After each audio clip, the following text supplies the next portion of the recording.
Imagine करंतु आपण गोटे इंटरव्यू रूम को गले किंबा आपण कोनोसी अचिना लोकन संगे भेटिले आ सेमाने आपण को पचारुछंती टेल मी अबाउट योरसेल्फ आ आपणकर पाटिरु कथा बाहरुनी आपण वर्ड सर्च करूछंती इंग्लिश रे केमिति कोन कहिबे आपण को डर लागुछे ताले जमारो डरंतु नहीं। आज मु आपण को गोटे 5 स्टेप फॉर्मूला आनी जोटा आपणकर इंग्लिश को कॉन्फिडेंट रे आपणकर सेल्फ इंट्रोडक्शन दबारे सहायता करिवो। तो चलंतु डेरी न करी सिखिबा। फर्स्ट स्टेप होची ग्रीटिंग। आमे जेमते ओडिया रे नमस्कार करू सेमते इंग्लिश रे आमे गुड मॉर्निंग कहि थाउ। एटा प्राय लोकन को जणा अछि। ताले चलंतु इंग्लिश रे केमते प्रैक्टिस करिबा। इंट्रोडक्शन दबारे it's my pleasure to be here. Good morning everyone, it's my pleasure to be here. Second step नाम एवं स्थान। तो नाम आ स्थान को आमे केमती कहबू जदर आपनकर ना होचे राम तो आपन को कहछने I am Ram.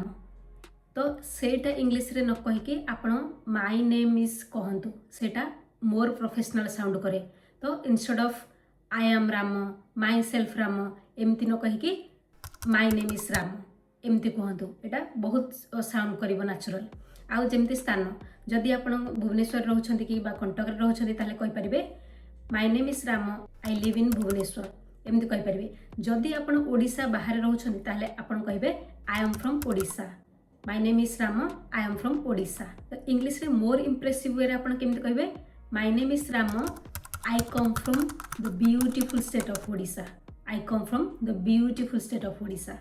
If you like the first and second step please subscribe to my channel. The upcoming steps are more impressive, so let's continue. Step 3 बहुत important। आपण कौन करूछंती से विषय रे कहिबे। जदि आपण स्टूडेंट ताले आपण कहिबे I am pursuing this study.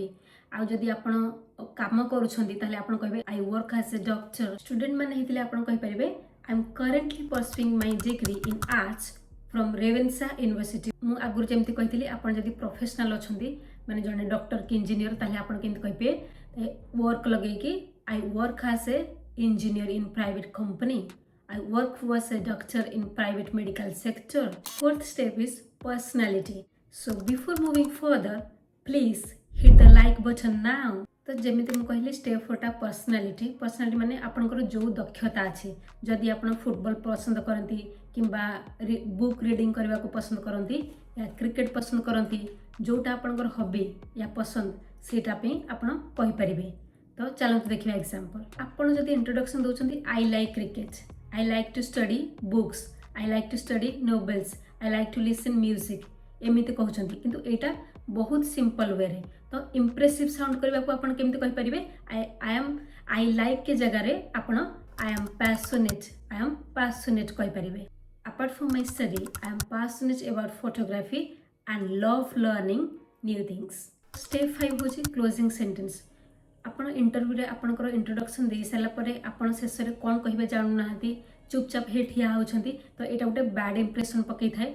तेणु करी आपण थैंक यू कहबा निहाती दरकार सेठी। तो आपण थैंक यू केमिति कहिबे चलंतु सिखिबा। क्लोजिंग सेंटेंस हम एमति करिबा that's all about me and I am looking for this opportunity thank you. एई पांचटा स्टेप रे आमे सिखले ग्रीटिंग केमिति करिबा, ना प्लेस हॉबी वर्क एजुकेशन सब आमे केमती व्यवहार करी इंट्रोडक्शन सेंटेंस करिबा। आ ता परे सर्वशेष रे कंक्लूड भी केमती करिबा। क्लोजिंग सेंटेंस देकी केमती कंक्लूड करिबा। ए वीडियोटी जदि आपण मानकु भल लागि ताले please do like share and don't forget to subscribe to my channel for more informative videos like this. ए पांचटी स्टेप व्यवहार करी आपण आपनकर सेल्फ इंट्रोडक्शन निश्चय लिखंतु। I will personally read and correct them for you.